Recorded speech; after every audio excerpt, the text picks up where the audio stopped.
But I'm not happy that Israel's going out now. There was one. প্রকাশ্যে গোটা বিশ্বের ক্যামেরার সামনে ইসরায়েলের বিরুদ্ধে এতটা ক্ষোভ এর আগে জানাতে দেখা যায়নি আমেরিকার কোনো প্রেসিডেন্টকেই।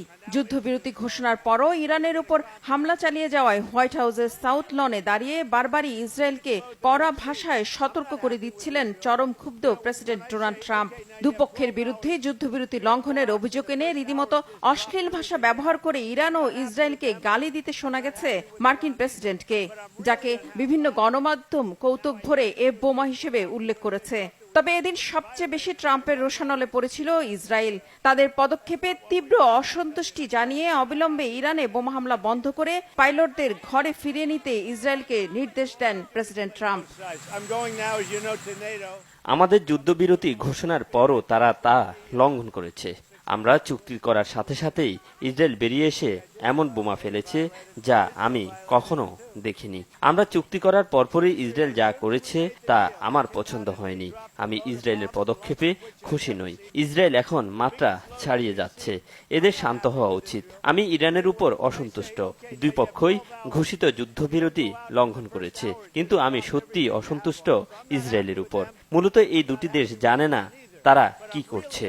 You know what? We basically have two countries that have been fighting so long and so hard that they don't know what the fuck they're doing. Do you understand that? সেই সাথে সাফ জানিয়ে দেন ইরানে আয়াতুল্লাহ আলী খামেনি সরকার উৎখাতের কোনো আগ্রহ নেই তার প্রশাসনের। যুক্তরাষ্ট্র ও কাতারের মধ্যস্থতায় যুদ্ধবিরতি কার্যকর আছে বলেও জানান প্রেসিডেন্ট ট্রাম্প। এরপরই টেলিফোনে ইরানে হামলা বন্ধ করতে ইসরায়েলের প্রধানমন্ত্রী বেনিয়ামিন নেতানিয়াহুকে সরাসরি কড়া বার্তা দেন মার্কিন প্রেসিডেন্ট।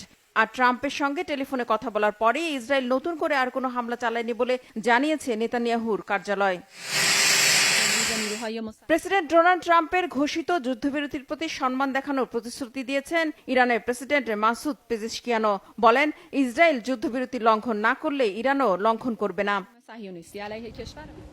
প্রশ্ন উঠেছে, নাটকীয়তায় ভরা এই যুদ্ধবিরতিতে কোন পক্ষের জয় হয়েছে, ইরান নাকি ইসরায়েলের? বিশ্লেষকরা বলছেন, ইসরায়েলের প্রধানমন্ত্রী বেনিয়ামিন নেতানিয়াহু বারবারই খামেনি সরকারের পতন দাবি করে আসছিলেন, কিন্তু সংঘাতের পর ইসরায়েলের উপর মার্কিন প্রেসিডেন্ট তীব্র ক্ষোভ প্রকাশ করায় আর খামেনি সরকার উৎখাতের সম্ভাবনা নাকচ করে দেওয়ার মধ্য দিয়ে আদতে ইসরায়েলের পরাজয় হয়েছে, জয় হয়েছে ইরানের।